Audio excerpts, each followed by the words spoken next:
ধনী বনাম গরিব, জানুন দৃষ্টিকোণ বদলানোর কিছু গুরুত্বপূর্ণ তথ্য। আমরা কিভাবে আমাদের দিনগুলো পার করি, ধনী আর গরিবের জীবনে তা কিন্তু একেবারেই আলাদা। ধনী মানুষ উন্নত শিক্ষার সুযোগ ও আরামদায়ক জীবনযাপনে অভ্যস্ত, যেখানে গরিবদের দিন কাটে খাবার আর পর্যাপ্ত সুযোগের জন্য সংগ্রামে। ধনী ব্যক্তিরা সাধারণত ব্যবসা, সম্পদ বা পুঁজির দ্বারা আয় করেন, যেখানে গরিবরা মূলত দৈনন্দিন চাকরিতে নির্ভরশীল। পাশাপাশি উন্নত নেটওয়ার্ক, উচ্চতর শিক্ষা এবং সঠিক সুযোগের অভাবই গরিবদের পেছনে ফেলে দেয়।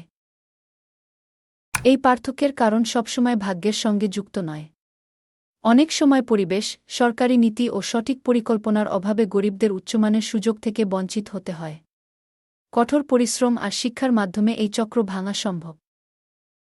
সবার জন্য শিক্ষার সুযোগ উন্মুক্ত রাখা এবং অর্থনৈতিক বৈষম্য নিয়ে সচেতন হওয়াই প্রথম পদক্ষেপ। নিজেরা শুধু জানুন নয়, অন্যদের জানাতেও সাহায্য করুন। যে কোনো ছোট পদক্ষেপ বড় পরিবর্তনের সূচনা হতে পারে। সময় এসেছে এই তথ্যগুলো শেয়ার করার। ভিডিও দেখে সচেতন হন এবং আপনার বন্ধুবান্ধবদের সঙ্গে এগুলো শেয়ার করুন।